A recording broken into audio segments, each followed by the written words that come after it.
Hey everyone, I want to talk to you about how to prepare for the A-level language paper 3 text analysis, kind of how I approach strategies of doing compare and contrast.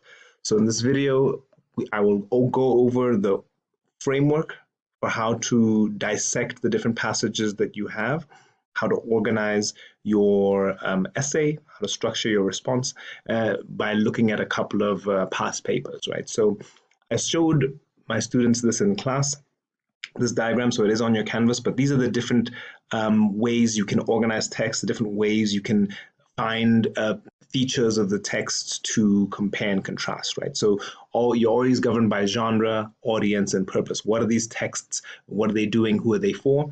But you can also look at the sentence types, like look on a microscopic level to look at what kind of sentences are happening here, and what do I identify in terms of the syntax, and what is its function? Why might this text have these kind of sentences? Right. Think about, I've talked about purpose already, but think about the register, right? Why is this particular register adopted, and to what end, given the context, given the purpose? Look at the language variety. Am I seeing if it's a transcript? If there's non-standard English, you don't want to be prescriptivist, right? You got to be descriptivist. Why is non-standard English being used in this context by this interlocutor, by the speaker, for this purpose? You always think about who it's for, thinking about the semantic field, right? So am I seeing language from a particular lexical or semantic field, families of words, if you like, and what does that say? What does that connote? What does that show? So this is kind of an overall framework for what will be the basis of your compare and contrast, right? How are you gonna move in between texts? What are your body paragraphs going to be? So I want to quickly review something we talked about in class today, an example Cambridge candidate response based on the text about the two cities. And I particularly like this candidate's analysis. It's quite incisive, it's quite precise, and it also shows transitions quite well, like how you link between texts.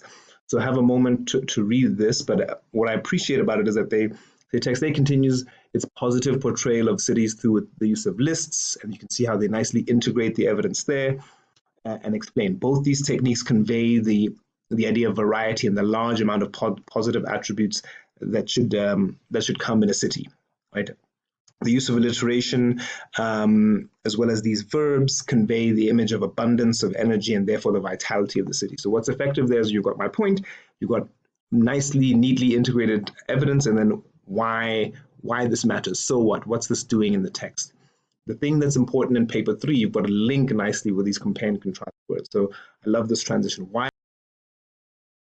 Okay, so now that you've had a think, I want to show you how I approached comparing this sample directed writing response, thanks again to the ALA alum who wrote this, to the actual passage.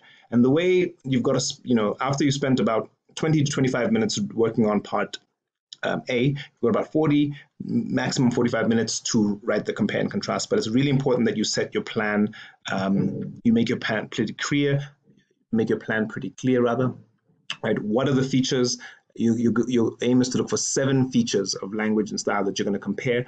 Write down the evidence, write down its function in the text. Do all of this in your planning so you're not searching for quotes, you're not searching for evidence as you're answering in the exam. So I'm going to walk you through what I found and talk to you a little bit about my thinking. I used a table for the purpose of this exercise, but you might use a Venn diagram or bubbles. I've used that before, but hopefully this is clear. And by the way, in the middle here, I just offer you just some of the transition words that link different pieces of your essay. They're kind of randomly put there, so don't pay too much attention to them, but do read them and think about how you would use them in your analysis. Right. So this is our text A. Text B is the review.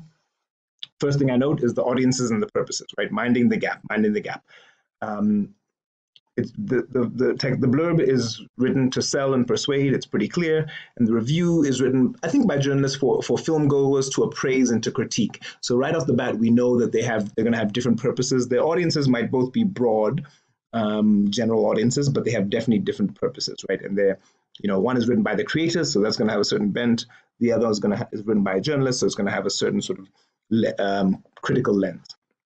Now when I move on to my second paragraph, my second body paragraph, I'm thinking about the superlatives. Remember, and I'm noticing right off the bat, most enthralling. It's the most. It's ultimate. It's very. Everything is heightened. Right. It's intended to make this like a can't miss film. Whereas I don't see superlatives in text B. I don't. And I think that's captured by the title. You know, the film isn't unwatchable, right? So it's not the best film you ever see. Definitely not the best film you ever see. It's not the worst, right? It's kind of just there. It's 2 out of 5. So you're not the lack of superlatives is quite striking there, right? Clearly, this person does not is not wowed by this film. Then I move on to thinking about the adjectives, kind of like we saw in the previous passage, and I'm noticing there's enthralling, there's aromatic, right? That aromatic, you even smell it. There's this idea of it being thrilling. So the goal is to build and inject in sensation, build excitement, sell this film. Again, that's the governing purpose over here. Whereas the adjectives in text B, the review, we get a mixed bag, right? There's some praise, right? Eye-popping and visuals, I think, and gorgeous, but it's also called threadbare and teary. So you're getting the good and the bad. Again, linking to who's writing it, what they're writing it for, that makes sense. So I'm hoping you're seeing how you're treating the deployment of adjectives across both texts in this paragraph. Now, I'm going to think about the syntax, the sentence structure. I'm noticing that in the blurb, I'm seeing mostly, simple sentences, declarative sentences. They're there to convey information, but they're simple. And I'm thinking about, and I've got my evidence there, and I'm thinking about why. It's a short blurb. Its job is to be clear, right? You don't have time to be overly ornate and flowery and write a metaphor. And this film is reminiscent of this, and the film is like the monsoons in July. It's in part it's an advertisement. It's got to be clear. It's got to be direct. It's got to get to the point. Whereas in a review, I assume it's written in a newspaper. You've got more room to play, more room to be expressive. So I see a lot more complex and compound sentences, right? And I think the function there is that we've got the writer is walking you through the experience of the film, both the good, the bad, and the ugly, right? The feelings and the frustrations, the wide range of emotions that the film provokes, right? So you need a wider variety of sentences to walk you through this, and you can see my evidence there, the different sentences I note, right? So that's again an example of how in your plan you should think about what's the point, where's my evidence, what is it doing, and how does this compare across texts, right? So that's going to be my syntactical analysis of the text. Register. I notice that the blurb is mostly formal, and there's a sprinkle of colloquialism there. The author uses whiz. Okay, so maybe to keep it fresh, keep it engaging, make it you don't want it to be stiff necessarily, right? Formality doesn't mean stiff, but it is an official document, right? It is plastered on the DVD. It's sent around the world, right? It's not going to be overly colloquial. It's not going to be overly casual. Whereas the newspaper is written for, I'm going to assume it's for an Indian audience because there are references there, but it's more mixed. There's a little bit more informality to it. It's more colloquial, definitely more colloquialisms, right? Calling the actors pathetic bits, right? So that suggests that conversational nature. It's almost like like a friend or peer went to a movie and is just giving you an appraisal of it, and that's something that's governing my analysis.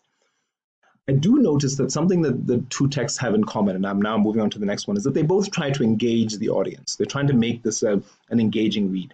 I see two things in the blurb that does that, the rhetorical question. I also notice the idea, the imperative sentence, devour the film. Not just watch the film or come see the film, devour this film, right?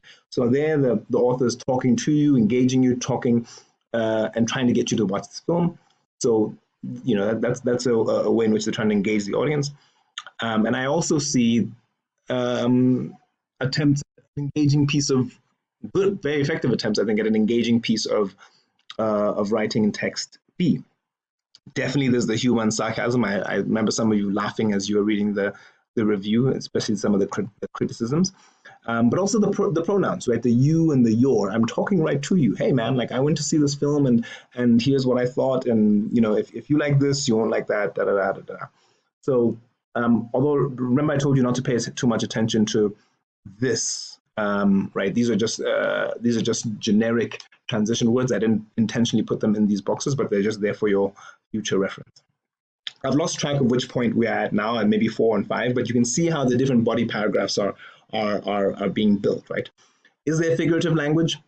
There isn't any really in the blurb. Why might that be? Well, again, it's matter of fact. It's got to be clear. It's got to be direct. It's literal. It's like this film is going to give you charm. It's going to give you action. It's going to give you romance, right? That's what it is. I'm in a DVD blurb. It's going to give you clear information, clear expectations. There's less, as I said earlier, less time and space to be overly flowery, overly ornate. I made this point already. Whereas in the review, sure, I've got license to tell you about my experience, right, as the author. And so I'm going to throw in a metaphor there. Big Bang is kind of that meal. I think they compared to a meal that looks beautiful but flatters to deceive.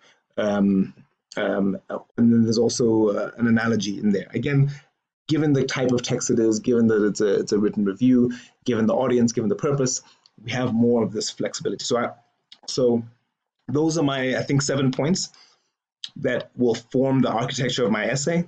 And then again, I can't emphasize this enough, in your planning, have the point, identify where the evidence is going to be, and note to yourself what the effect is going to be, and then my intro in paper 3, keep it short and sweet, right? Don't do too much, right? Text A and text B both evaluate the film bang bang for broad audiences, but serve fundamentally different purposes. A is a promotional blurb written by the creators, right? And what's it trying to do? To persuade people to watch it. B, however, is a review that offers mild praise, but mostly harsh criticism of the film, given the different purposes, both text, different tone, and language, and overall assessment of the film, right? In fact, I note that I should have thrown tone into my table there. I didn't, but got more than enough to work with. So once you've got this intro, you're going to give them, shoot for 7 body paragraphs, right? Talking about the figurative language, boom. Talk to me about how it engages, boom. Then the register and the syntax. You can even throw in the tone over there, how the adjectives deployed are different. The superlatives or lack thereof, and obviously you govern this. I should have started the other way around, but you govern your first paragraph. You should talk about the audiences and purposes. I just went in reverse order now, but I hope you kind of get what I'm doing there, and then a brief conclusion. Remember, you've got to have what I would call an integrated approach, right? So make sure that you are identifying a point of comparison, weaving in the evidence, explaining the function, compare it across text, and then make sure you have a 50-50 comparison, right? You want to treat both texts equally, whether it's question 1 of paper 3 or question 2, but especially question 1 where you write your own. Even if it's a short 150-word piece, diary entry, blurb, whatever they ask you to do, make sure you treat it, you compare it, you kind of remove yourself from it, look at it as an objective text and do a thorough analysis, right? Here, I'll put this up for you to review. I got this from Get Revising, just to cite my sources there, Get Revising online. But hopefully this has been a useful review for some of you. Go ahead and like, comment, and subscribe, and I will see you in class.